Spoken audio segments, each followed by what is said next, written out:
When the stomach's not good, then with the food. Perfect. At a pharmacy counter in Florida, Yesenia Pedrosa buys medicine for her family in Venezuela. She, like hundreds of others in the U.S., has relatives in the country unable to get a hold of what are often life-saving drugs. For them, American pharmacies offer their best hope. My mother has Parkinson's disease, and it has been 3 months since she's had her medication, and her illness is just becoming worse. Healthcare workers in Venezuela say they no longer have access to upwards of 80% of medications needed to treat conditions such as cancer, diabetes, and high blood pressure. Florida law allows pharmacists to accept foreign prescriptions, but U.S. drugstores only accept dollars, which are unavailable to most Venezuelans due to strict currency controls.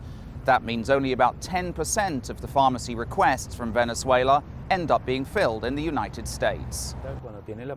Maurice Rua runs the U.S. arm of Venezuelan pharmacy chain Locatel.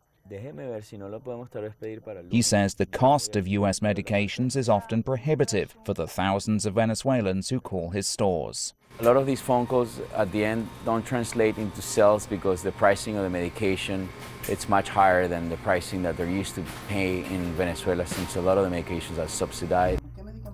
Farm Aid, another Florida dispensary, receives up to 100 requests from Venezuelans per day and often waives delivery fees. We're trying to give them a good price. It's a desperate situation. People is dying in Venezuela. Kids are dying in Venezuela because they cannot get a pill.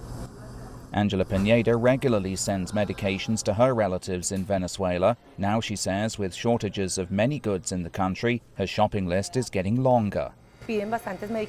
Besides medicines, my family are asking me to send them basic health products, such as toilet paper, shampoo, and deodorant. Florida pharmacies say they expect to remain on the front lines of the crisis in Venezuela for some time, with the economic and security emergency showing no signs of abating. Steve Mort, CCTV, Miami.